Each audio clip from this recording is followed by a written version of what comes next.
Hello everyone and thanks for watching Edupedia World videos.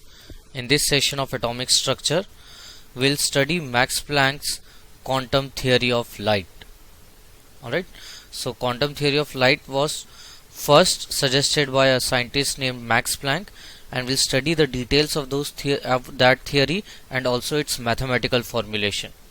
Alright, so let's start with the postulates of Max Planck's quantum theory. Well, we have already seen the wave particle duality, alright, and we have tried to understand that electromagnetic radiations sometimes behave as wave, but at other times they also behave as particles. So how do we solve such a dilemma? So Max Planck suggested that the light, when emitted or absorbed, is not a continuous process. Alright, so whenever you see that light is emitted by a tube light or the bulb in your room, so that emission of light is not actually continuous. Alright, similarly the absorption of light, okay, which for example the absorption of sunlight by your skin, that is again not a continuous process. Instead, the emission or absorption is in bundle or packet form. Okay, so basically it is in form of quantums. A quantum is nothing but, say, a packet of something. So a small packet of something is a quantum of something. Alright, so basically, for example, say this is the chalk. Alright, the chalk, white chalk that your teacher uses, okay, to write on the blackboard. So now this is a continuous chalk. Okay, so from here this end to this end, this is a completely continuous chalk. Okay, it has no pieces, but now I can very easily break this chalk into smaller pieces. Okay, so this is what we are talking about, that light is not, when emitted or absorbed, is not actually continuous like this chalk. Alright, it is actually in form of bundles or packets. Okay, that is, it is in form of quantums. So each of this packet or bundle is a quantum. Alright, so light is emitted or absorbed not in a continuous fashion but in a very discontinuous form, and the form which is called quantum form or the bundle or packet form. Okay, next, this quantum of light energy is called photon. So Max Planck also named this quantum that it is not just any packet or any quantum, it is specifically quantum of light energy, or it is specifically quantum of electromagnetic energy, or electromagnetic radiation. So this one quantum was called one photon of light.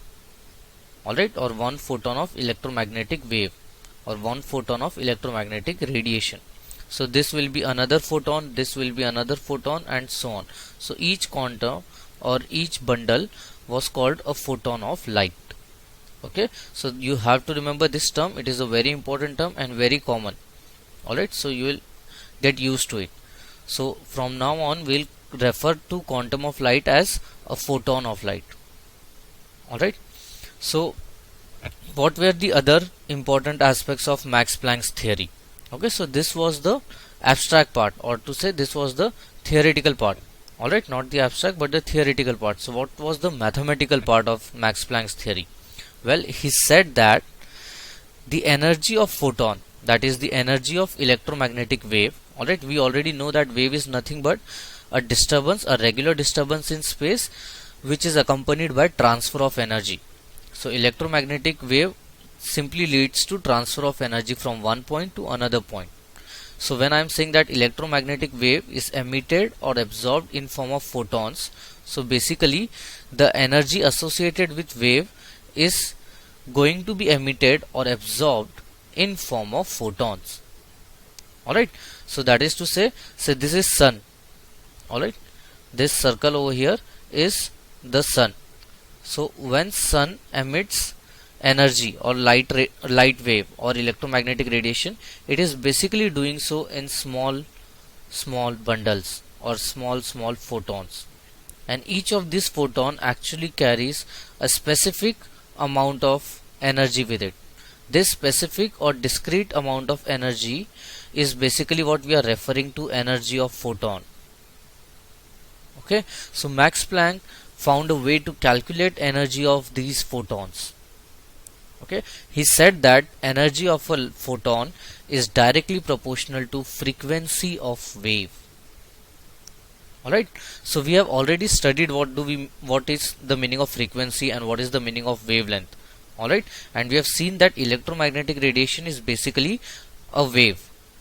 Okay, so there is frequency and wavelength associated with it, but now we are saying that emission and absorption of this wave actually takes place in form of photons. Alright, so this gives us a very easy way to calculate energy of photon. So energy, let's represent it by capital E of a photon. A photon is what? A quantum of light energy. So energy of this photon is directly proportional to frequency of the wave associated with that photon. Okay, that photon basically represents a wave, or electromagnetic wave. Alright, so the frequency of that wave decides the energy of the photon. Alright, to remove this proportionality sign, he introduced a constant of proportionality represented by small h. Okay, so energy of photon or photonic energy is basically equal to h nu. Nu is the frequency, and h here is a very important constant, a universal constant called Planck's constant. Okay, it is named after Max Planck himself, and it is called Planck's constant. Alright, and you also have to remember the value of this constant. It is equal to 6.627 into 10 to the power minus 34 joule second. Alright, so you have to remember this magnitude. If not completely, you at least have to remember that h is equal to 6.6 into 10 to the power minus 34 in SI units. Alright, how do we get the unit? H is basically E divided by nu. Alright, so the SI unit of energy is joule and the unit of frequency is hertz or per second. Alright, so per second is 1 by s. So this gives us that unit of h or Planck's constant is joule multiplied with second. Okay, and the magnitude is 6.627 multiplied with 10 to the power minus 34. Alright, and this formula represents energy of every photon in the world. Okay, every photon that we come across every second of life. Alright, even right now when you are studying, there is light being emitted from the screen of your laptop or computer. Okay, towards your eye, there is light being emitted by the tube light or the bulb in your room. Alright, so all these light, emission of this light and absorption of this light is basically taking place in form of photons, and all these photons have energy equal to h multiplied with the frequency of their wave. Alright, so each wave has a unique frequency or a different frequency, so each photon will have a different or a unique energy value. Okay, and now we can very easily calculate the value of that energy. So let's go into greater detail of this. So you have to remember this relation, E is equal to h into nu. Now let's see variations of this relation. So E is equal to h nu. Alright, and we already know that nu is frequency, and frequency of light is basically c divided by lambda. Okay, if you remember that product of frequency and wavelength is a constant represented by c called speed of light in vacuum. So frequency is basically equal to c by lambda. So I can also say that energy of a photon is equal to hc by lambda. Okay, so this is another form of Max Planck's quantum theory, that E is equal to hc by lambda, where h is Planck's constant, c is speed of light in vacuum, which is approximately 3 into 10 to the power 8 meter per second, divided by wavelength of the light. Okay, so instead of frequency, if you have the value of wavelength, you can simply substitute it over here and calculate the energy. Okay, again, if you want the value of energy in SI unit, then substitute each of the variable h, c and lambda in SI unit. So lambda must be substituted in meters, c in meter per second and h in joule second in order to get energy value in SI units. Alright, so So I can say that energy is directly proportional to frequency, or energy is inversely proportional to wavelength. Alright, so energy is inversely proportional to wavelength of light, or you can say it is directly proportional to frequency. You can also practically observe this relation. Alright, for example, if you heat, say, a block of iron, so initially when you heat it a lot, the color of it turns to dull red. Okay, from dull red it starts turning towards dark red. Alright, so dull red. Alright, and from here it starts turning towards dark red.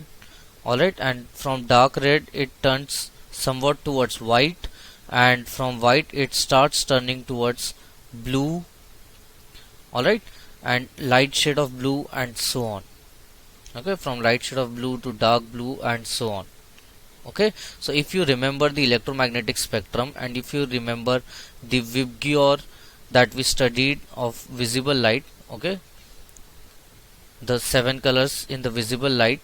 Alright, so we also saw that the wavelength of red is maximum, or the wavelength of violet is minimum. In other words, the frequency of red is minimum and the frequency of violet is maximum. So since frequency of violet is maximum, the energy of violet is maximum.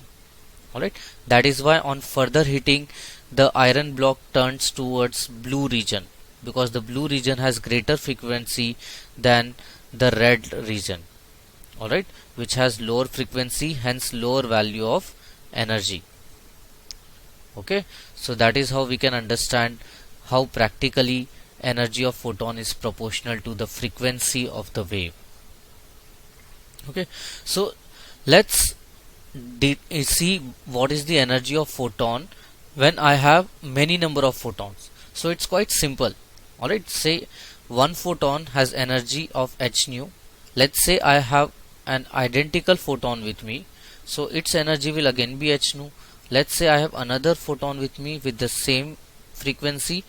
Alright, so its energy will again be h nu. So what is the total energy present with me? I have 3 photons of energy, so in all I have h nu plus h nu plus h nu. Alright, that is to say I have n 3 into h nu energy. This is the total energy present with me. Alright, or you can say total energy is always equal to n multiplied with energy of one photon.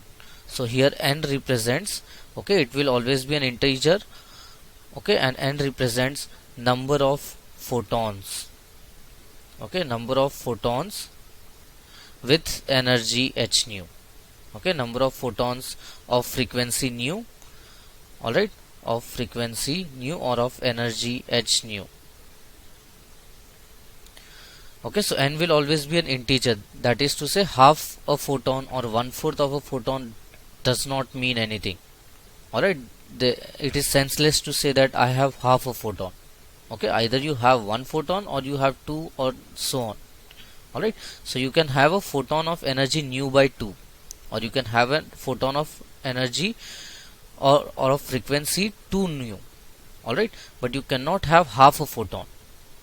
Alright, so frequency can be fractional, alright, but the number of photons can never be fractional. Alright, so total energy is always equal to n into h nu. So if someone says I have 1 mole of photons, which means the total energy with that person is Na, that is Avogadro's number multiplied with photon energy of 1 photon, h nu.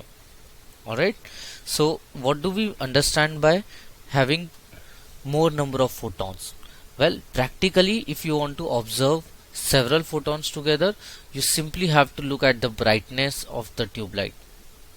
Okay, greater the brightness is basically, in scientific or in physics term, you can say greater brightness basically means greater intensity, that is greater power in a unit area. So greater power means there is greater energy. So how do we increase the energy? Alright, because the light wave is same, that is the frequency of that wave is same. So how do I increase the energy? By having more number of photons or more number of waves, okay, A simple way of saying it is I have more number of waves. So each wave is represented by one single photon. So greater intensity means greater brightness, and greater intensity means greater number of photons. Okay, so if you have a bright tube light, means there are a large number of photons coming out from that tube light. If the tube light is dull, that means there is low number of photons coming out of that tube light. Okay, so that is what we understand by having more than one photon with us. Let's go into further analysis and finally conclude Max Planck's quantum theory. So first, intensity of light depends on number of photons. Alright, so see, intensity and energy are two different things. Okay, so a light with low energy can have high intensity. Alright, for example, red. Okay, so red has very low energy. Okay, especially in visible light, red has one of the lowest energy. Okay, or the lowest energy. So but its intensity can be very high if you have large number of photons with you. So together all those red photons will lead to a bright red color, okay, which your eye can perceive. Whereas one single blue photon, it will have higher energy than the red photon, but since you have only one blue photon, you will see dull blue, or the color of that blue light will not be bright. Okay, the color will be fixed, but it won't be bright, it will look sort of dull. Okay, so intensity basically refers to number of photons or the brightness of the light. It says nothing to us about energy. For calculation of energy, we look at frequency or wavelength. Next, electromagnetic energy is quantized.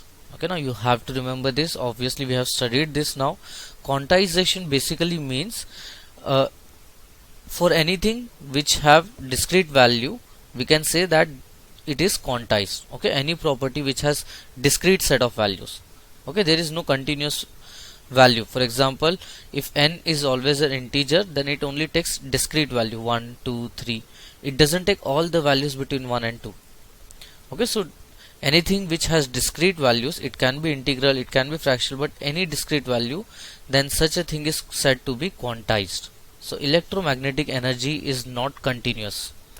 Okay, it is always quantized. It has specific value of energy. So you cannot say that your wave has energy between 10 joules and 20 joules.